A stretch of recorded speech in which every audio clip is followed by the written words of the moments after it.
Today, we celebrate the Solemnity of St.Joseph, the foster father of Jesus Christ, God made man, and the husband of the Immaculate Virgin Mary. Because of this task, because of what God wanted of Joseph, head of the Holy Family, Joseph could not just be some random guy. God, just as he had prepared for the revelation that was coming through Jesus Christ, just as he had prepared Mary, so he needed to prepare a man. The man was Joseph, a man of incredible virtue. St. Pius IX, in 1870, promulgated that Joseph would be the patron of the universal church. And in that statement, he said, "He made him the Lord and chief of his household and possessions, the guardian of his choicest treasures." Could this be anything less than a man of supreme virtue? As Leo XIII said later, if the glory of the saints is due to their virtue, then Joseph's glory is incomparable.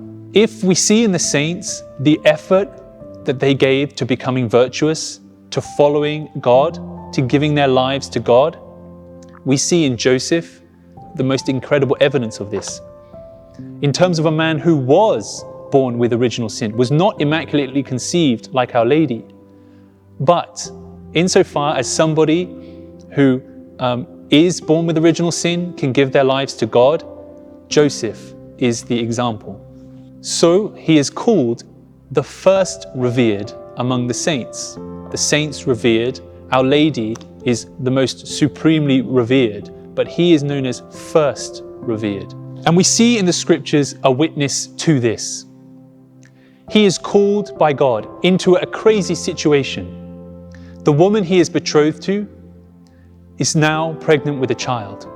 He doesn't understand it. What we hear first in Matthew's Gospel, Joseph, who was a just man, sought to divorce secretly so as to protect Mary.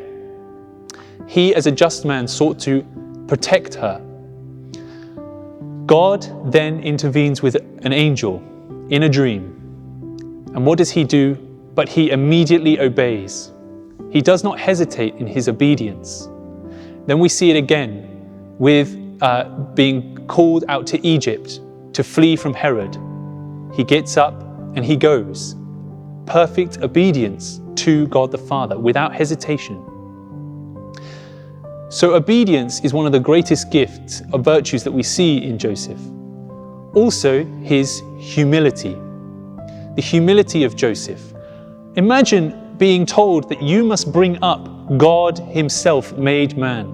That you have to be the one who teaches him how to be a man. You have to teach him the ways of your faith, which is worshipping God, and you're put in protection of him. It required great humility. Great humility. And Joseph put himself at the service, complete service of God's plan of salvation, right at the heart of it. And thirdly, Joseph's purity, the virtue of purity. He had, as a man, had complete control of his passions, and he gave it all over to the service of God, to this mission that God had given him, to protecting his family, to protecting Our Lady's motherhood, maternity, and her virginity.